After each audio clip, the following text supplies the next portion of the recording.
전은수 변호사님 울산에서 출마하십니까? 네. 네. 근데 사실 울산이면 차라리 국민의힘이 나은 거 아니에요?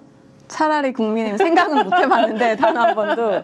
사실 저도 이제 제가 나중에 뭐 사립의대, 울산에 의대가 있는데 우리 뭐 학창 시절부터 서울 아산의대다 이런 말들이 있어서 울산에는 울산의대가 없다 이렇게 감히 단언을 하자면 그것들이 이제 지역에서 인가를 받아서 지역 의료인 수급을 위해서 만들어진 의대가 이제 사실상 서울 아산병원에서 모든 수업과 실습이 다 이루어져서 행정팀도 거기 다 가 있었습니다.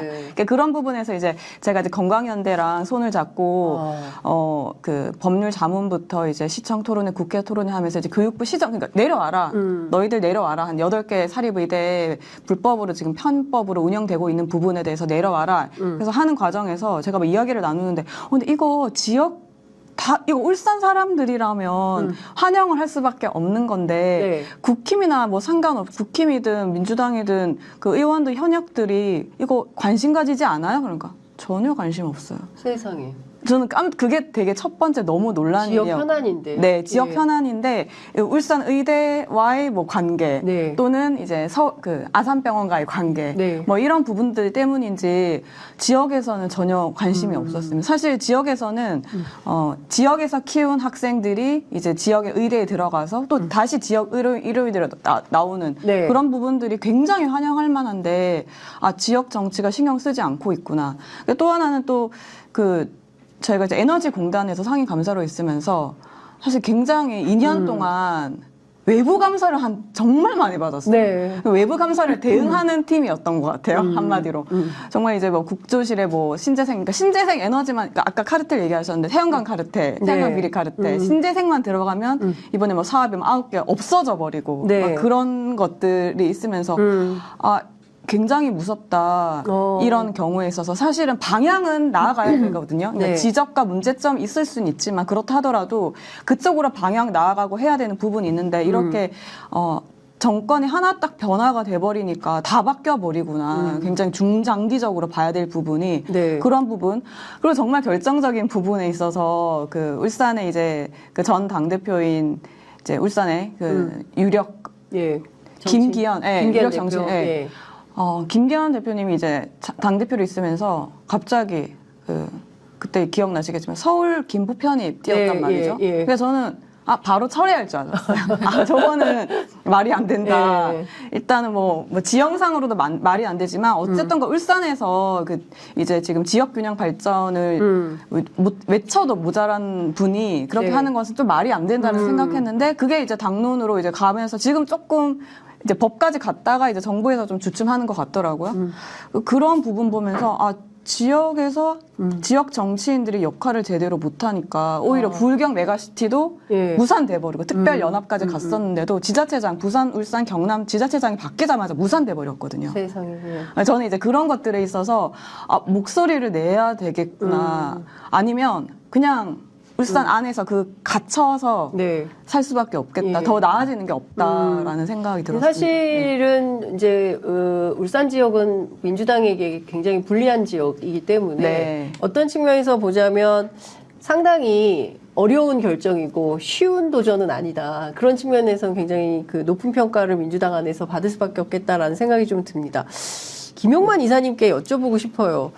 윤석열 정부 출범한 지 지금 한 2년 아직 안 됐는데요. 5월 달이면 이제 2년이 되는 건데 너무 많은 사건 사고가 있었습니다. 특히 외교에 있어서 과도하게 미국, 과도하게 일본 왜 이러는 거지에 대한 의문 부호가 굉장히 많이 찍혔는데 독립운동사 연구도 하시고 그다음에 쭉 뭐 할아버님께서 그러시니까 좀 이 부분은 정말 도저히 묵과할 수가 없었다. 이게 정치해가지고 내가 이거 바꿔야겠다라고 판단한 대목은 어떤 것이었습니까?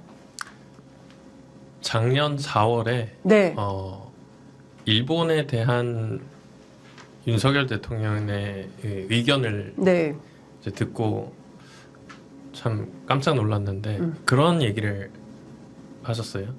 100년 전의 일로 일본에게 용서를 구해야만 한다는 것을 동의할 수가 없다. 동의할 수가 없다.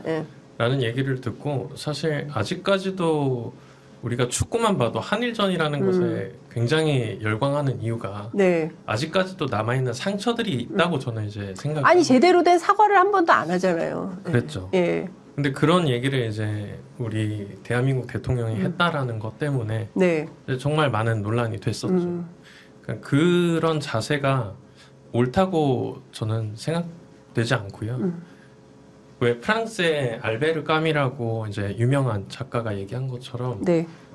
과거의 범죄를 단죄하지 않는 건 내일의 범죄에 용기를 주는 것과 같다. 네. 이런 얘기를 했었단 말이죠. 저도 그 부분에 있어서 동의를 일부 하고요. 그래서 분명히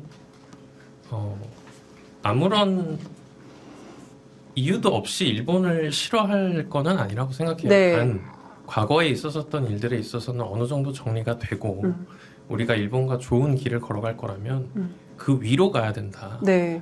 생각을 하는데 아직 그런 공감대가 국민과 대통령 간에 형성이 되어 있지 않은 것 같습니다. 예, 그래서 좀 더 적극적으로 정치의 영역에서 이슈나 문제 제기를 좀 해야 될 필요성을 느꼈다. 이렇게 정리하면 되겠군요. 그 사실 정치를 할 거냐 말 거냐 이거는 인생에서 굉장히 이제 중요한 그 결정인데요. 어떤 사람의 설득이 결정적이었는지 내가 이 사람 얘기 듣고 도저히 외면할 수 없었다. 우리 강청희 선생님은 어떠셨습니까? 저는 이재명 대표가 전화했어요? 아니요. 설득이 했다기보다는 네. 제 의지가 더 강했던 것 같아요. 의지가 더 강했다. 예. 뭐 여러 의원님들 이렇게 보건복지 활동하면서 예. 저도 공공기관에 있었기 때문에 많은 기회가 있었고요. 접촉을 하면서 느낀 게 전문성이 가장 중요하다. 전문성이 없이 정책 위반을 하거나 거기에 대해서 어떤 예산 배정을 하거나 하는 문제에 있어서 정치적 논리로만 접근을 하면 네. 정말 불행해지는 건 국민이겠구나 이런 생각을 가지게 된 게 지난 그 한국공공조직은행 기관장 할 때 네. 제가 전 정부의 기관장으로서 한번 네. 호되게 프로적인 국감에서 당한 적이 있습니다. 네. 근데 내용을 갖고 놀아는 것보다는 정치색을 가지고 공격하는 거는 굉장히 잘못됐다. 정치 논리로만. 네. 예. 전문가가 어느 정도 자기 소신을 갖고 일할 수 있는 환경을 만들어주는 것이 가장 중요하다 이런 생각을 해서 예. 정치 입문을 결심하게 됐고요. 그런 과정에서 앞으로 할 일이 제가 해줄 수 있는 일이 의사들이 전문성을 갖고 있는데 편협된 사고를 갖고 있는 분들이 많습니다. 왜냐하면 의사의 본질이 환자를 보는 거기 때문에 네. 현실에 안주하게 돼 있습니다. 새로운 뭐 지식은 습득을 하지만 네. 이 제도 자체가 바뀌는 거에 대한 상당한 거부감을 갖고 있거든요. 그래서 보수냐 진보냐를 이야기할 때 의사들은 보수에 가깝게 행동할 수밖에 없고 진보의 보수 이 의사가 어떤 일을 할 수 있는지 제가 모델링해서 보여줘야 그분들도 진보적인 생각을 많이 좀 수용할 수 있기 때문에 네. 그런 측면에서 제가 민주당에서 예. 의사들과의 어떤 소통 그다음에 앞으로 의료진의 통합이 좀 필요한 사안들이 있지 않습니까? 네. 간호사나 의사들도 직격과 갈등이 너무 심하기 네, 때문에 맞아요. 그런 중간에 어떤 전달자가 돼서 잘 조율하면서 예. 불필요한 사회적 갈등을 줄여야겠다 네. 이런 결심을 하게 됐습니다. 그러니까 사실 솔직히 말하면 의사 집단 네. 그러면은 뭐 기득권 네.